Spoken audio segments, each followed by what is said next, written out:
What you want me to introduce you as. No, you introduce you, I introduce me, Okay, that's and good. that we're buds. We're buds. We're pals. I've told you, I'm not like rude, crude, asshole, Okay. unprofessional. We're I on we're on YouTube now. okay, So this is live streaming. So I think we're good to go.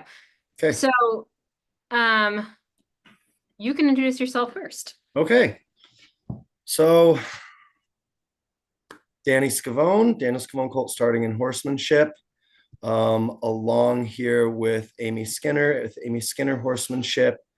Obviously, as a lot of people have seen, we made the little banner of morals, ethics, and horses, right? We're going to touch on all sorts of stuff to do with some training stuff, some breeding stuff, different methods, different theories, different concepts, philosophies, all the way back from some of the olden days to some of the stuff we've seen more recently. Anything from trail riding to the dressage ring to the roping pens, just sharing some experiences, some thoughts, some philosophies, essentially at the end of the day on just basic good horsemanship, and then kind of going in a little bit deeper to what that means and why.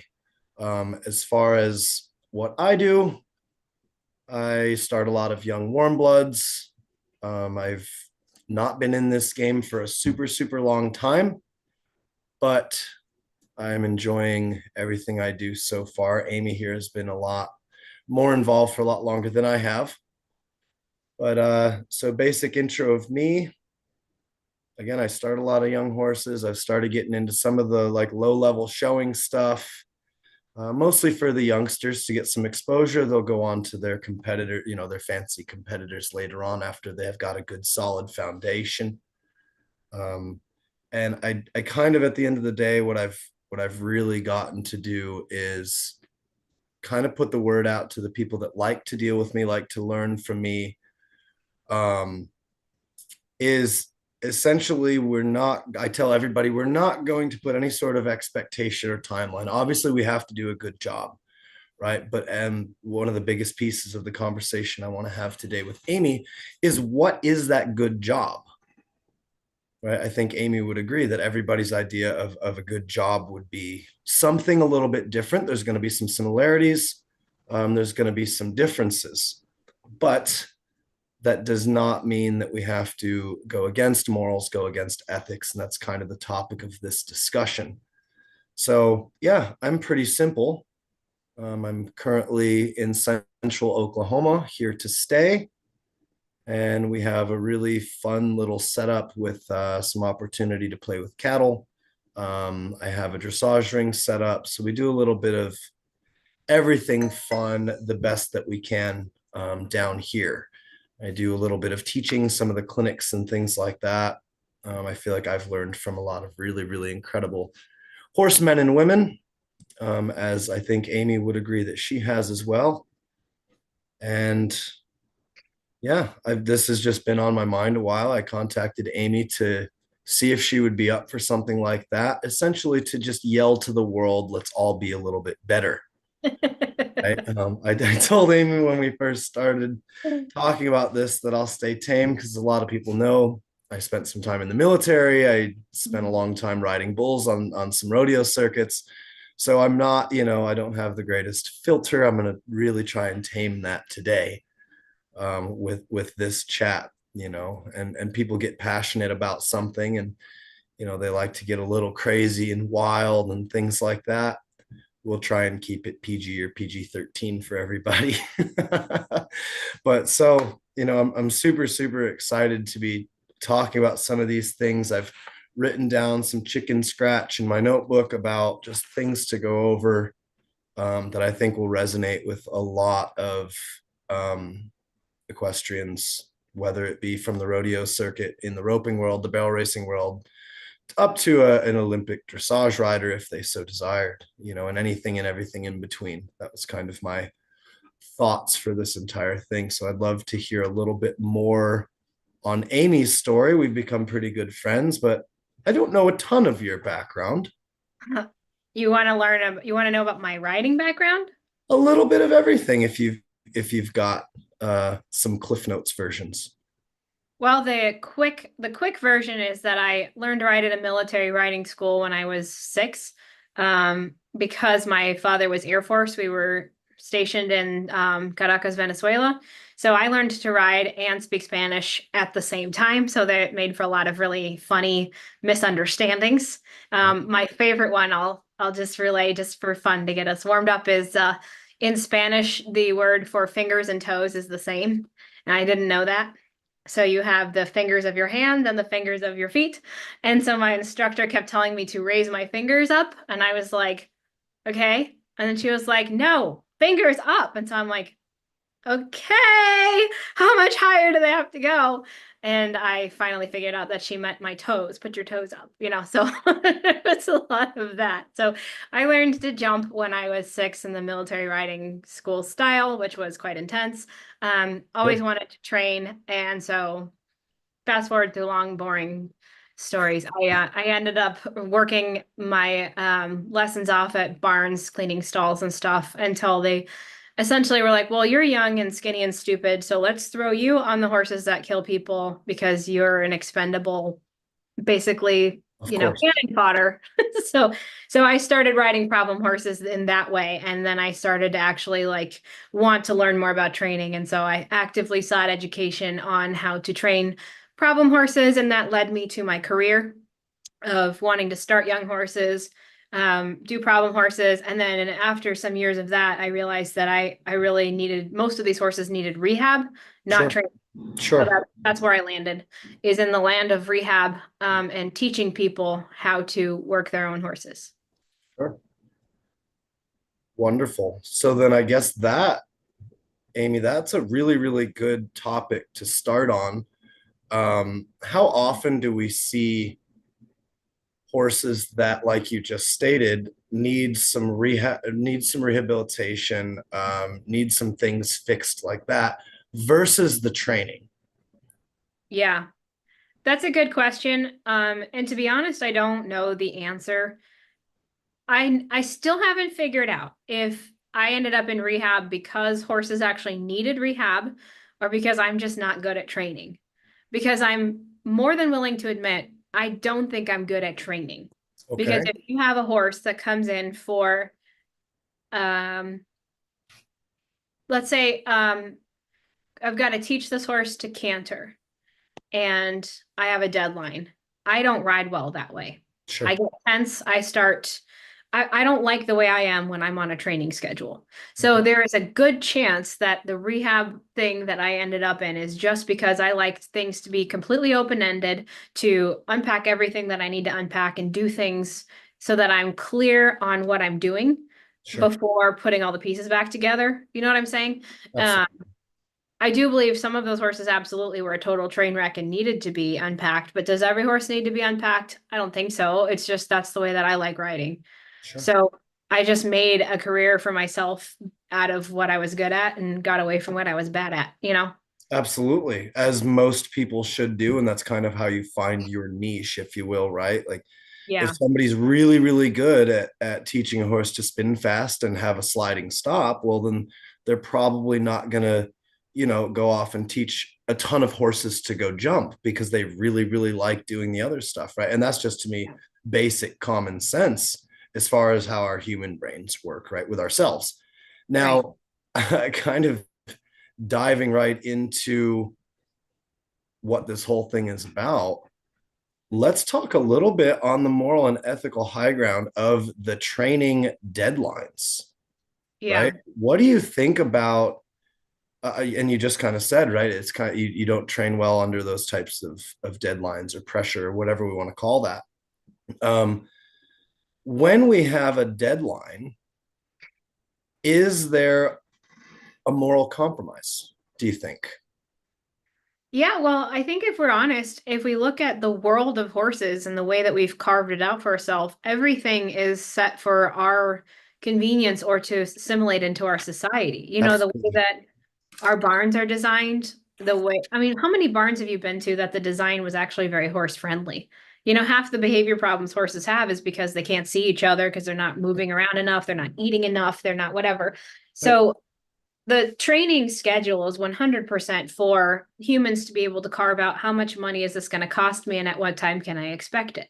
Sure. Which, as we know, in the world of horses, time doesn't even exist on that, and money's not a construct that matters to anyone but humans, right? Right. So when we put the training limit and the price on it, we immediately take it out of the world of thinking like a horse into the world of thinking like a human and turn training into a product. Sure. I'm not saying it can't be done well. I can't do it well. My brain cannot wrap around it. So that's my flaw. I'm not saying it can't be done well because I do know some very good trainers who Sure. manage that very well, who Sure. walk the line there very tactfully. My brain can't wrap around the concept of having to achieve something by a certain time with an animal, Sure. you know? So yeah, when we put a time limit on it and a price tag on it, there's an immediate shift in expectation from the client side and the trainer side both Absolutely. of what is expected from who and how. Um, and if we look at it, like right now, I don't have training horses. I'm just working with my horses. And Sure. it is the most fun I've had with horses in a long time because every single day I have a little desire to push, but I really don't care what happens. And they Sure. are progressing really well. And I'm having a ton of fun. And I lost a lot of that for a while when I was training horses because there's always some pressure, and pressure always, if we're not super careful, has a way of altering who we are to something that other people expect us to be. You Absolutely. know? So I didn't like the way that I was when I was training horses for the public until I started doing rehab. But Sure. when I did rehab, I started getting very frustrated with the public. So that's another pressure I was putting on them, you know? Yeah. So then you kind of got a little bit coming into you that's changing a little bit of you. And then the outgoing pressure that you just kind of mentioned, Yeah. that's going to change you as well. Yeah. Right. So you've got kind of two things kind of nailing you a little bit onto that, like that ethical line. Yeah. It's a tricky one because, we can't do it for free. You have to charge money, Right. but the immediate price tag gives, when you walk in and you look at two perfumes, one costs $15 and one costs $500, which one do you assume is better? And what is your expectation for each? There's a psychological accompaniment of price, Absolutely. and there's no way around that. Sure. So it was something I kind of wanted to touch on, right? Like we had talked a little bit before we went live, were the two pieces of morals stated by Stanford University. So if I could just read these really quick, Amy, just to Yeah. kind of give everybody or anybody that's going to watch just a little tidbit on kind of some of the stuff I want to talk with you, Amy, about on all the stuff you just stated, right? That kind of changing our own behavior, right? Because this ties directly into it, right? And so the first one, right, I guess it would be our option A, descriptively to refer to a certain code of conduct put forward by a society or group. Their example was like something like religion. In our case, it's going to be different horse groups, right? Or accepted by an individual for own behavior, right? So we run into a lot of the psychological aspects of, and I know you've done a lot of study stuff on human and equine brain stuff, which I love. um, we've talked a little bit about that, so a lot of it's going to tie in a little bit onto the psychology aspect of things. The other one, or normatively to refer to the code of conduct that gives specific conditions, would be put forward by all rational people. Now, so here is my biggest question, I think, that I have on this entire topic, Amy, is how do we define what's rational, what's moral, what is a code of conduct when humans have free will and a little bit different of a perspective, right? We have differences in perspective on what is right and wrong, right? So where do we kind of draw some sort of finite line that says, listen, like you shouldn't do this, and as long as you're not doing this, you're probably okay. Like to me, that's the biggest moral issue that we have in the equine industry, is that there isn't one of those, because someone somewhere thinks it is completely fine to cattle prod little Fluffy until she just runs away, right? Mm. Someone somewhere thinks that that's okay, Well, right? the tricky part there is the definition of Sure, moral is a code of conduct put forward by a society right? or individual. And Sure. those can be wildly different. And if it's up to society, that means whatever is currently acceptable in society draws that line. So when I was a little girl and I was taking riding lessons at the military riding school, every single day, if a horse refused to jump, the instructor would come by, grab it by the bridle, and kick it repeatedly in the stomach until it would jump. And when I protested individual versus society, I was out of the bounds that was in the bounds. Nobody thought that it was out of bounds. Now times have shifted. If you Sure. saw that at a riding school, you would definitely have parents complaining. Right. But when I was a little girl, especially in South America at a military riding school, Sure. nobody was complaining. Nobody. Right. It wasn't shocking. It was normal. Nobody hid it. It wasn't something that happened behind the barn. It was what you did with horses. They Right. were big brutes that you had to get the one up on. And so societal thinking is ever changing. I mean, look at through history what people have considered societally moral, right? That is a very open-ended question, is what we consider moral is defined by society can change decade to decade, century to century. I think it's a very poor predictor of actual morals, Sure. because there have always been people throughout time that have protested the standard, the acceptable thinking at the time. So how do you know what's moral and what's not? I really think that people that go along with this kind of stuff, Hmm. like seeing the horse kicked in the belly, it's wrong somewhere, right? But you are like, it's fine. I think that part of becoming, this is going to get maybe a little haywire, in order to fit into society, there's some degree of tuning ourselves out that we have to do, right? Sure. It's part of like learning to survive. So if you're going to fit in, you have to tune out the parts of you that stand out. And so Sure. in order to think kicking a horse in the belly is acceptable, if it's acceptable morally at the time, you have to disconnect from yourself. Sure. So if you want to find where your morals and ethics are, you have to connect to yourself, which is going to often disconnect you from society, which is a threat to our survival sometimes and our well-being sometimes.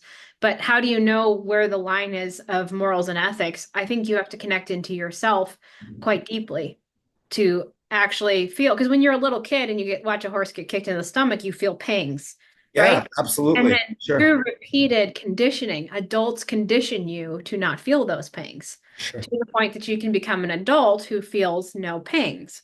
It Sure. doesn't mean they're not there. It means you're disconnected from them. Right. Okay. I really like that. So that So connection to oneself, right? that's Um, what I think. Because I think people really confuse intuition and inner guidance with emotion, and those are not the same. not the same Emotion thing at all. is a passing condition. I am feeling upset because the Krispy Kreme donuts are gone. That's not who I Me am. too. You know what I'm saying? But who I am is my inherent nature. Those are messages from yourself about what's going on in your life. And you Okay. have to tune into yourself, which is not to say allow yourself to be wrought with emotion. I think that's the way that it's being interpreted now, Sure. is really feed and validate all of these emotional, tumultuous stuff, It's not that at all. It's a core feeling.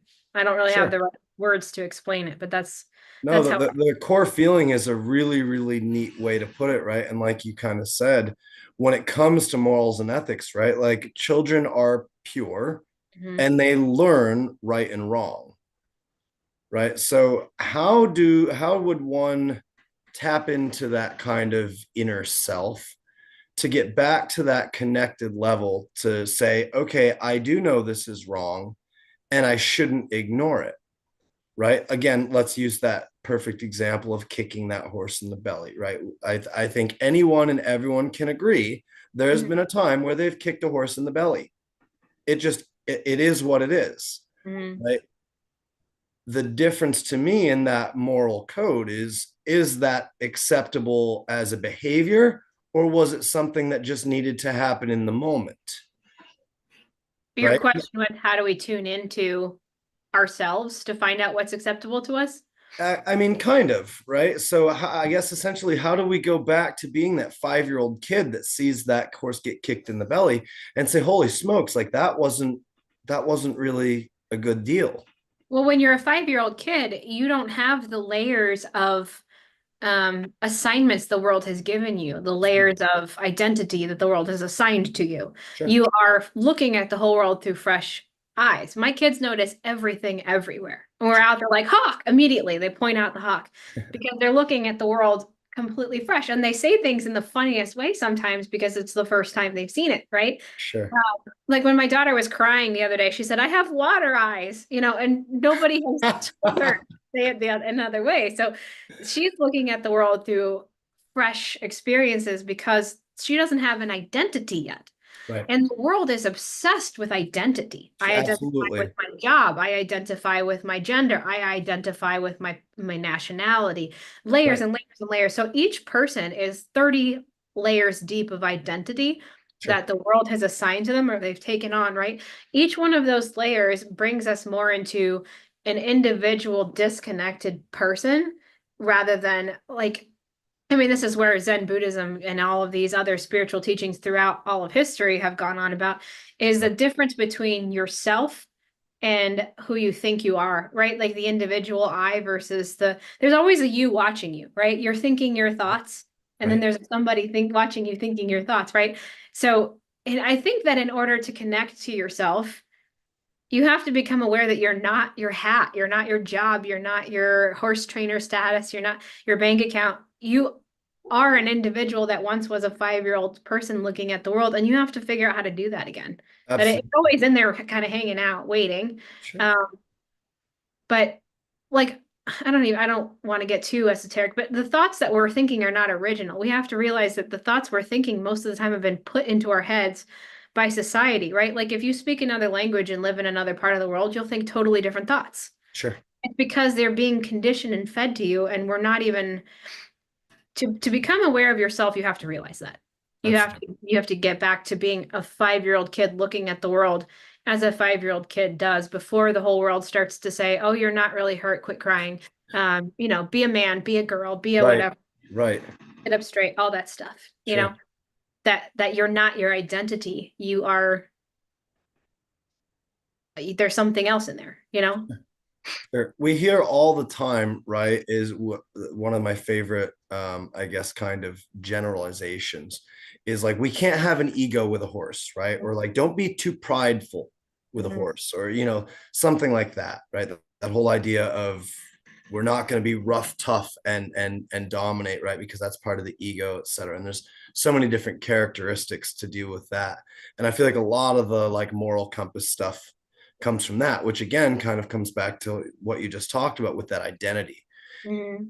What do you think, Amy, about I guess kind of can we turn that off to a degree, right? Can we turn off that what worrying about what society thinks, worrying about watching yourself, being the hat, being the trainer, being this, being that, when it comes to being in that moment with a horse? And given that, and I guess your answer will depend on my next question, but do you think that can help with the entire idea of the morals and ethics within the entire industry, right? Whether it's breeding, training, trail riding, competition, whatever it might be, whatever you do with a horse, that moral compass, can it be tuned to where you can still kind of be your hat a little bit, right? The cowboy can still be the cowboy, but Mhm. he can still also connect to that self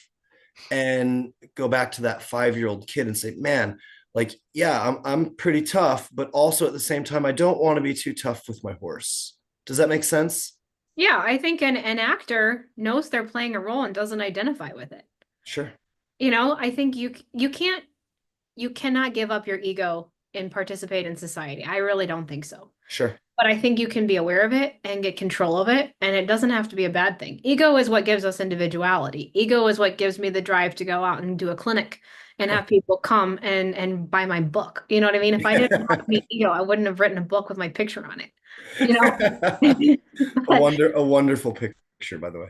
oh, thanks. But I don't have to, rub it all over me and think like, I'm so amazing or I'm so awful. You are an individual on this earth and you have a role to play, but you are an actor in a play. And at the end of the day, you have to put the hat on and put the hat off. You know what I'm saying? Like you can't um I don't think you can completely distance yourself from ego, but you can become aware of it. And when you're Sure. working with a horse, to not be overcome with ego, I think you have to really actively listen to horses and not superimpose your training ideas on them and not superimpose your agenda. But you do have to have some structure. Sure. That's the tricky part is if I have no agenda and I have no ego, then we're just going to sit around and look at each other. Right, right. Just Which totally some fine. people love. That's totally fine. But I'm here to teach a clinic and getting back to the money and the time, people have paid money to be there. I Absolutely. have to have some identity and some ego to get people accomplishing something. You see what I'm Sure. saying? But Absolutely. it doesn't have to be destructive. It can be constructive in that context where I'm aware that I'm wearing a hat and I'm aware that people have paid money and I'm aware that I'm acting in a play. And so I'm going to use those roles that I'm given in this play that I'm given to give people some meaning out of this play. You know what I'm saying? Absolutely. No, So, we that's a have to great have some point. structure, some ego, but it can't be so much that I disregard everybody. There's some agenda. Um, but this is where, like I said, the awareness is the most important part. And Absolutely. it's not judgmental awareness. Sure. And so that's okay, that's perfect, right? I said your answer is going to depend on what my next question is, and I've kind of thought this a pretty good deal about the whole idea of awareness, right? Like how aware do you have to be able to have that connection so that you're not being kind of, you know, I mean, you are being moral and ethical when it comes to working with the horse. Again, you'd mentioned, right? They are paying you to learn, right? So it has to have some sort of agenda, some sort of ego. There has to be some degree of all of those things that so many people try to get rid of because that's what's again society has kind of said. Well, you can't have an ego with a horse, Hmm. right? So where is that kind of level to say, okay, I have paid this money for this clinic. I must learn, right? I've got, I don't know, let's say you're doing lesson style clinics. They've paid for an hour lesson, right? And they're paying you for an hour of your time and your knowledge and all these things. And you're helping them. And I do the same thing. We're helping them with their horse, right? Hmm. One of my favorite things at the end of the day, we're more helping each other with each other than we are with the horse a lot of the times, right? And so what I've kind of tried to get across a lot to some of my students is like the horse really isn't wrong, right? It's just are we being right to them? And that's something that I think both you and I have learned from someone in particular, about kind of making that right thing more obvious and kind of getting rid of the wrong thing because that wrong thing just kind of goes away, Hmm. right? And to me, I like that when it comes to the morals and ethics a lot more than the thump, thump, thump, and then get rid of it. Hmm. But when we talk about morality, is there times where that's necessary? And then what's that line to where we have to go to? There's that quote, right? Make the right thing or make the wrong thing difficult and the right thing easy. There's the other one, use as much energy or whatever we're using as possible, but the least amount that we have to, right? Or as necessary. Those are phrases we hear a lot with, the horsemanship stuff, the clinics and things like that.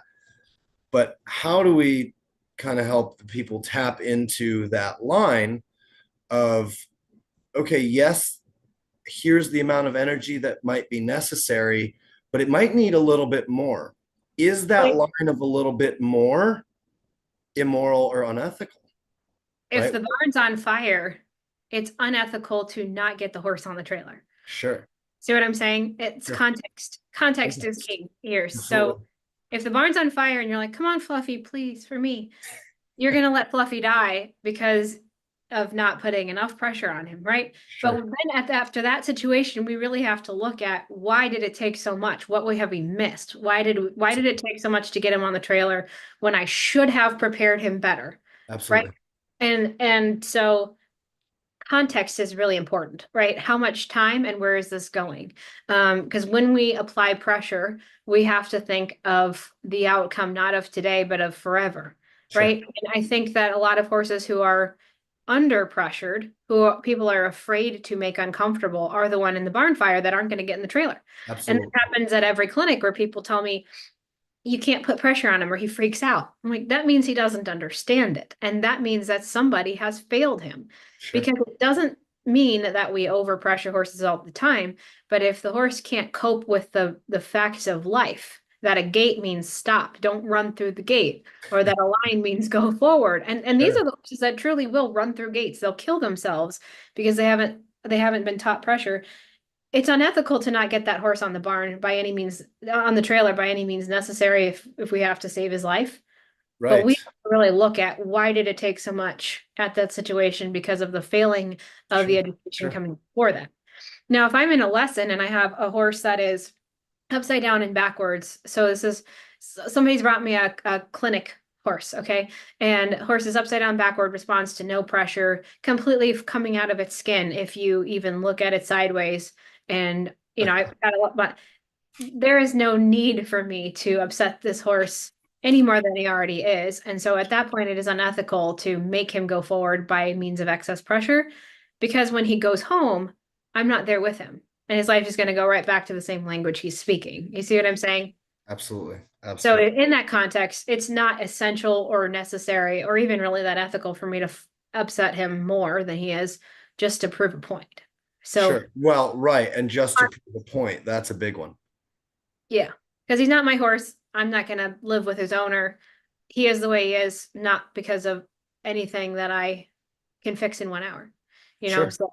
So that's the thing. We have to look at the context and understand where the horse is coming from and then who he's going back home to.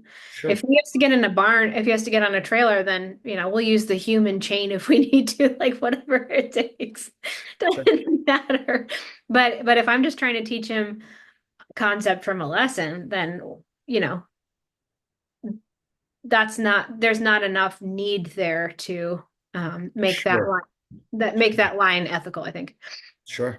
So then, okay, let's take that owner, for example, right? That says, holy smokes, we can't put any pressure on him. In her eyes, or his eyes, I guess, right? It would be immoral to put all of that pressure on this horse, right? So how do we as professionals kind of toe that line and then try to get somebody like that to understand? And we can talk both ends of the spectrum with this too, right?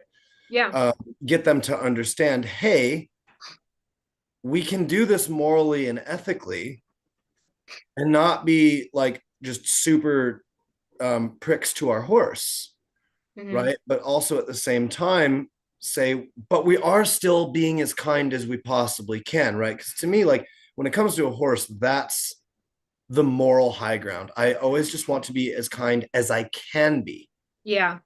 right? It doesn't mean that I'm always going to be super kind, but how do we get that point across, to that style of owner on both ends of that spectrum? Super extreme, don't put the pressure on, or super extreme, hey, we need to take some pressure off. Yeah. Getting that point across to those owners or those riders or those other trainers that might come to some of our clinics and things, to say, hey, like 3 smacks in the rump was enough. You don't Yeah. have to use 6, right? And here's why, right? Because to me, that 3 smack was the moral, right? It was, hey, this is as much as it took to get my point across to the horse so that they could understand, right? We could speak the same language for a moment. And then what we hear all the time, set them up and let them kind of do it. But you know, the one lady or the one gentleman, like, no, no, no, I got to smack this sucker 6 times before he understands. Where do we where do we go with that to say it only took three and let's stick with three? And then it only took two and let's stick with two, right? Instead of going, well, no, I'm going to hit him with six. Well, holy smokes, that's a little bit too much, right? That's a little bit immoral, unethical. They didn't think so, but we can tell by the horse's body language, the energy, all those things. How can we get someone to understand we can take away some of that pressure? We can add some of that pressure and still be, I'm not going to use the word gentle, but kind, right? I've had people in clinics that were on either end of the spectrum, somebody who is extremely aggressive to their horse unnecessarily, or Sure. I'm trying to like talk them off the ledge sometimes. Sure. Sure. And then I've also had the person that is petrified of putting any pressure on their horse and thinks that everything is a potential assault to their horse. Absolutely. The, Sure. the first thing I have come to learn is that somebody else's conscience is on them. Sure. It's not on me. So that's Absolutely. the first thing when I come into that space where I'm like, you have to deal with you and be happy with you. Right. So on the person who does not want to put more pressure on, I do not want to make them go against their conscience, right? Sure. And the person who is going over the top aggression to their horse, it's not my job to make them realize they're a sinner, so to speak, right? It's not, that's on them too. Right. So what I try to do is to first eliminate shame as much I can. Okay. Because if people feel ashamed, they will double down quite often. So the aggression person, I've had this happen before. The person is over the top aggressive to their horse, and you want to step in and be like, "Whoa, no, you don't never do that," right? That's the Right. first thought. But what happens is when people feel ashamed of their behavior and they're suddenly aware that they have acted very poorly in public, they can double down on their aggression, or they don't learn and they'll run away. Sure. Right. So in order to make it, I think, a learnable moment, this is hard to do for a lot of people because they always want to be the ethically superior one. It can't be about me in this moment. Right. We have to be human to human, realizing that we have all been there and that person now needs something. Right. And so if you can eliminate the shame and sort of just talk to them like a human person, like a fellow person, Yeah, absolutely. sometimes just explain, like, okay, I understand that you are trying to get him to go on the trailer and it seems like it's not working. So let's stop and let's reevaluate, right? And let's just take a moment and think it through and just make it completely unshameful. I have had people so I've had a couple men actually that were younger than me who became extremely flustered and felt very embarrassed about their Okay. behavior, come Okay. up to me later in tears thanking me for not making them look bad in the clinic and that they learned something and have changed their life forever. And all That's I was awesome. trying to do is just to keep the horse from getting more floggings, right? Because then if I make him madder, then who's on the receiving end of that, right? And Yeah, then I learned something that this is just a person, no different than me. absolutely. Right. And Absolutely. so if for that person, if we talk to them like a human, if it works, great. And if it doesn't, like I said, that conscience is on them. Sure. Right.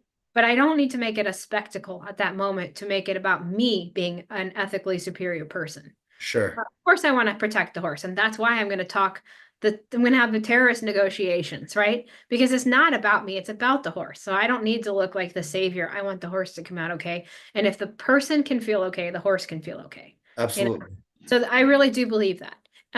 Even if it takes some time, but the person has to change. And Sure. we can't make people change by making them feel attacked. Absolutely. And we all have to remember that there are times in our lives where we have been on that end, maybe not as extreme, maybe more extreme, but 100%. you never feel better when you feel attacked.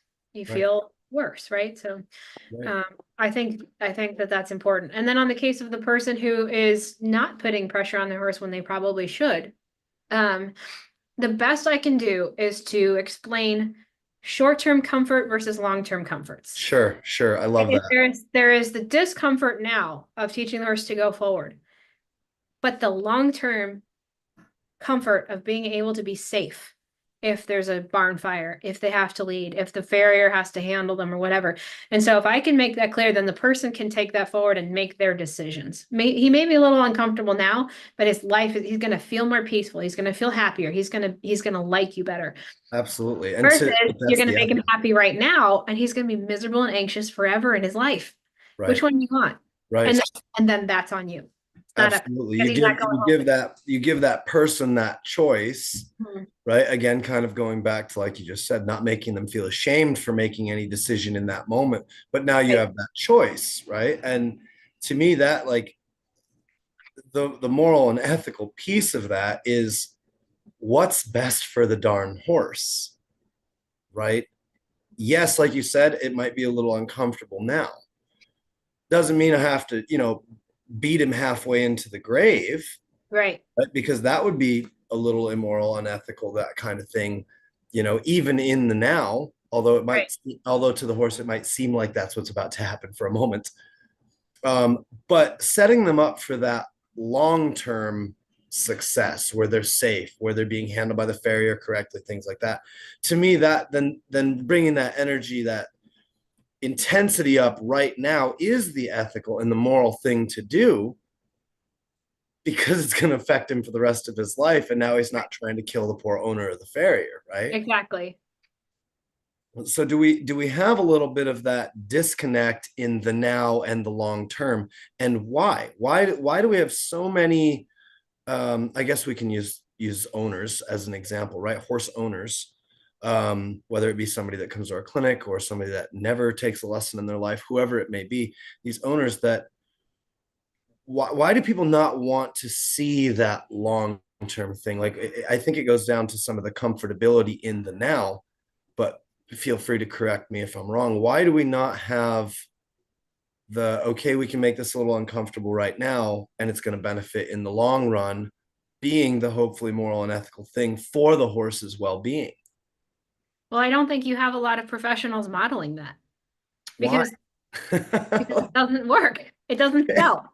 You know what I'm saying? Like if you look at the people who have been throughout time, the people who are in the public eye, pulling the public fascination, have been swindling the public for a long, long, long, long, long time, Sure. right? You find out later, allegations of horses starved and abused and beloved horsemen or whatever, right? Right. They've been pulling a fast one on us forever. And so we don't see, and I'm putting myself in the we because we're horse owners too. Absolutely. And you and I both have experienced this in the horse industry. As you're coming up as a professional, you find out that somebody you admire and look up to behind closed doors is nothing like they say they are, right? Sure. So they are producing these images for us to look up to and to try to get up to when they're not actually creating the work that they say they're creating. You know what I'm saying? Sure. Sure. It's the emperor's new clothes, right?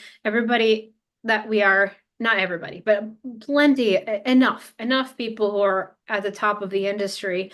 Um, they're not giving us an example to follow with long-term comfort for their horses based on what the horses need. They're putting Sure. on performances, they're getting to the top of their field. They're using the horses as tools to get there Sure. and replacing horses at mock speed. So I know so many of these people who are going through horses like underwear.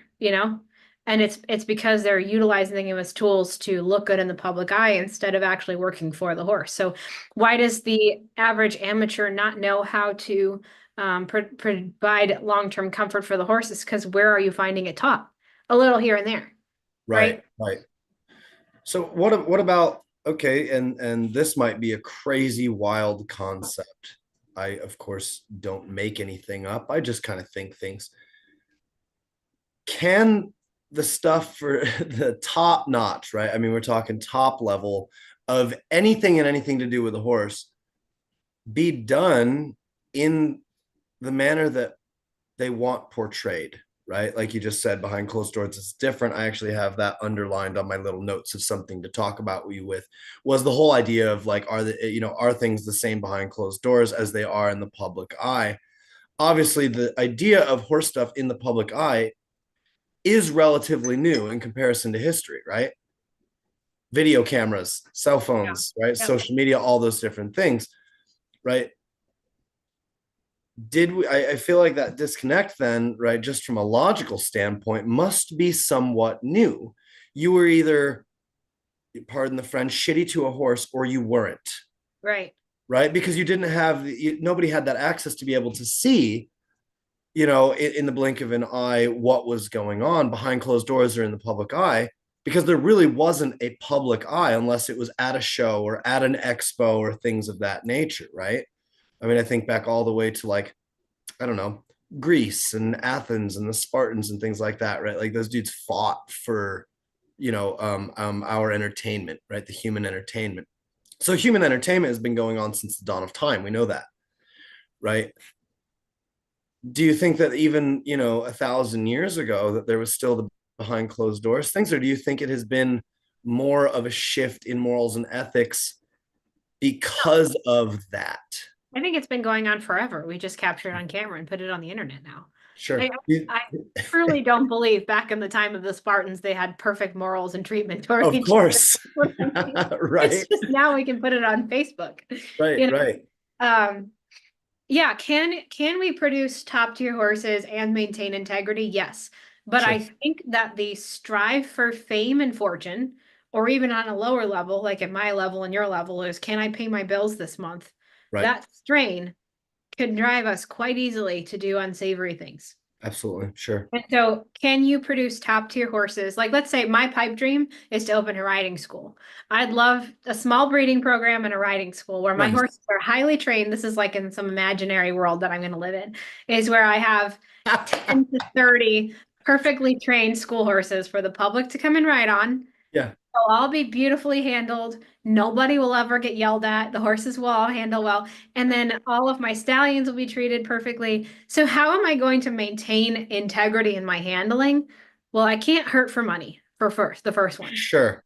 It needs to be well funded. Absolutely. Because if I'm stressed that my students don't like it and they're not going to stay, I can't have any stress Right. to push them to do stuff they shouldn't be doing so that I can keep a student, right? I shouldn't feel the desire to push my horses to look fancier than they are to impress more potential clients, right? Like I have to be very secure in the fact that I know what I have and the public wants it or they don't. And I don't really care if they're not coming today. Right. Sure. So can I uphold that with integrity? Yeah, but I either need a rich husband fast or something's got to give, right? Right. Because Right.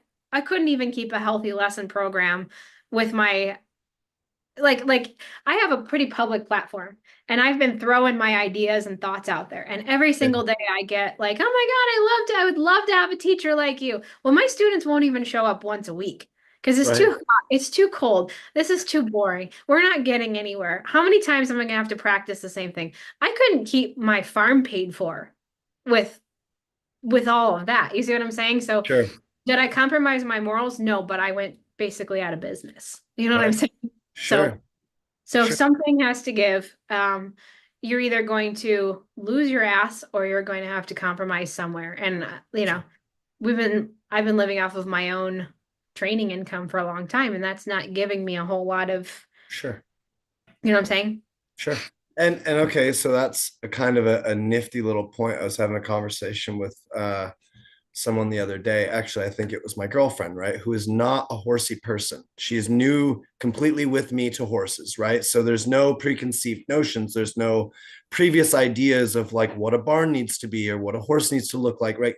Which is a really, really neat thing to have a conversation with someone about is okay, I did something with a horse. I'm like, damn it, man, like that. I wish I didn't want to have to go there, right?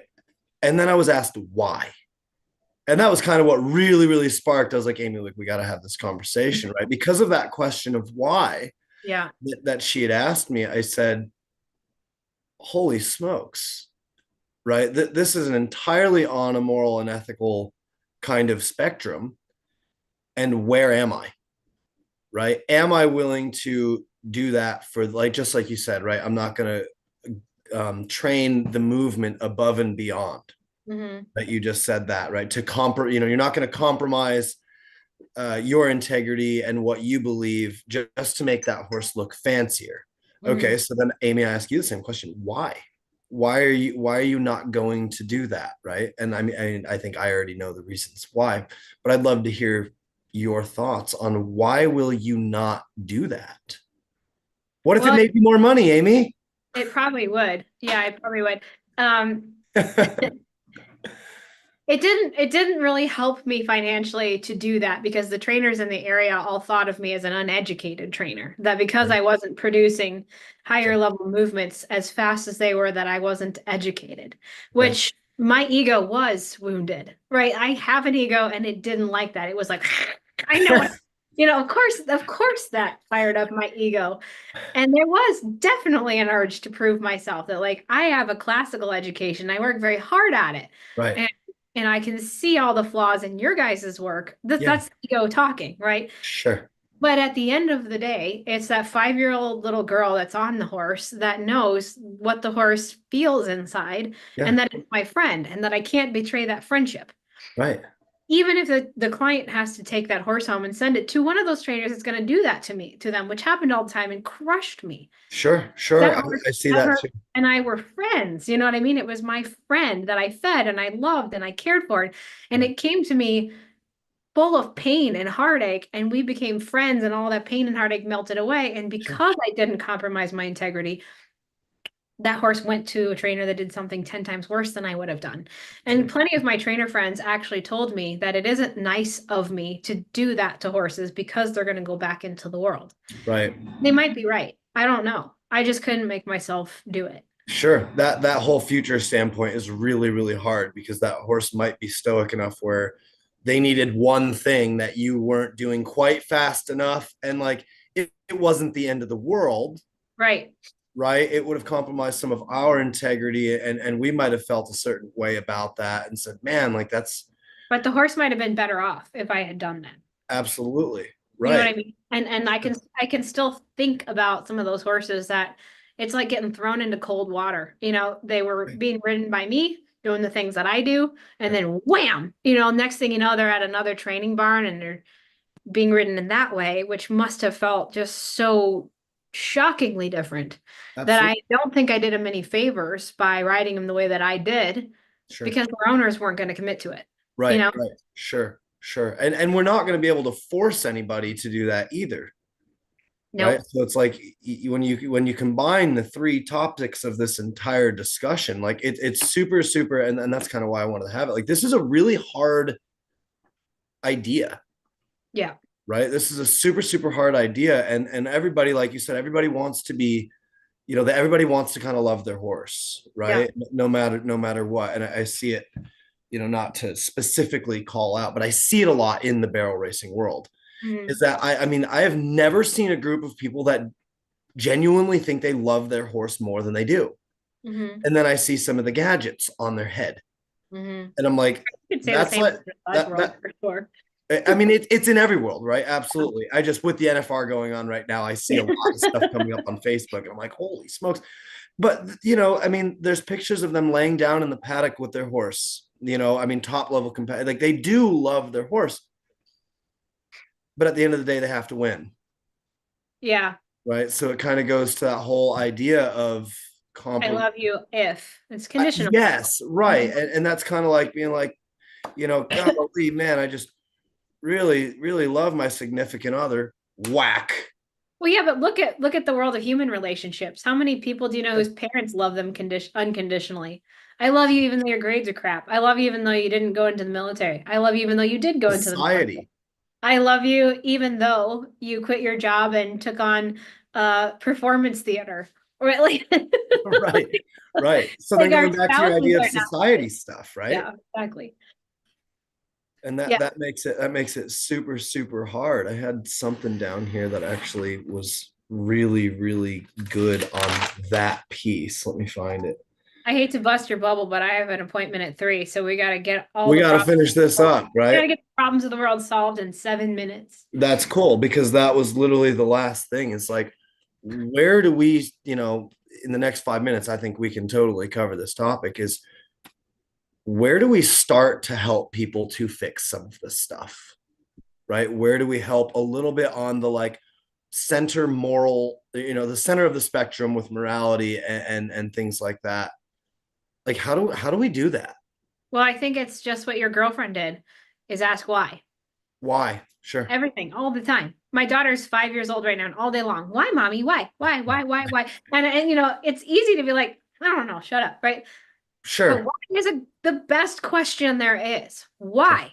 Ask why all the time. And even if you get to a dead end, at least you thought about it, right? Because when I was married, my husband wasn't a horse person either. And when we Sure. first started dating and I was trying to teach him to ride, he would ask me, why? Why do you do this? And it suddenly dawned on me, I don't know. It's just because that's the way it's taught. And Sure. that's when I started to realize, thanks to him, this is the dumbest thing I've ever said out loud. I don't know why. It's because it was taught to me and I'm teaching it to you. And he was a medic, and so he would often be like, that's not how bodies work. And I'd be like, oh my God, you're right. You know what I mean? Sure. And so ask why, because I had a good education and he'd never ridden. You know what I'm saying? And Sure. so why is a question that changed the entire face of my Right. career forever. Why? Right. You know, just ask why. And if people got more comfortable asking why, even if their trainer gets enraged, at least the why that you asked got you to the bottom of something. Sure. Trainers Absolutely. enraged. They're enraged because you pushed a button somewhere. Right. They don't. That moral, that ethical issue that we really deal with in the horse world. So essentially, what Amy Skinner is telling everybody and telling the world is that morals and ethics can be fixed with why. And be the 5-year-old girl like my daughter. Why? Yes. Why? Why? Why? Right. And Exactly. she's right. And the reason that we get annoyed at that question is because we have shit to do and the kids in our way because they're busy looking at the world and Sure. I'm busy funneling it through file folders that my life has become organized into. Sure. She's really living. See what We I mean? really, so at the end of the day, Amy, we can kind of end with this is we just need to be more like your 5-year-old daughter. Ask Yeah. why, see the world how it is, and kind of, channel that inner connection to like your 5-year-old daughter does, right? See that hawk, see all these things, ask why, ask the questions. And if it doesn't feel right, it might not be right. So just ask. Yep. What do you think about that? I think that's perfect. Ask why. Ask why. That is the end of it. Holy smokes, Amy, that was the quickest hour of my life, I think. It was fun. What a fun conversation. We'll have to do another one of these at Yeah, some let's do another one on something spicier because I'm just getting revved up. point. All right. Perfect. Amy, thank you so much. You're welcome. Thanks for having me. All right, you bet. See you later. Bye.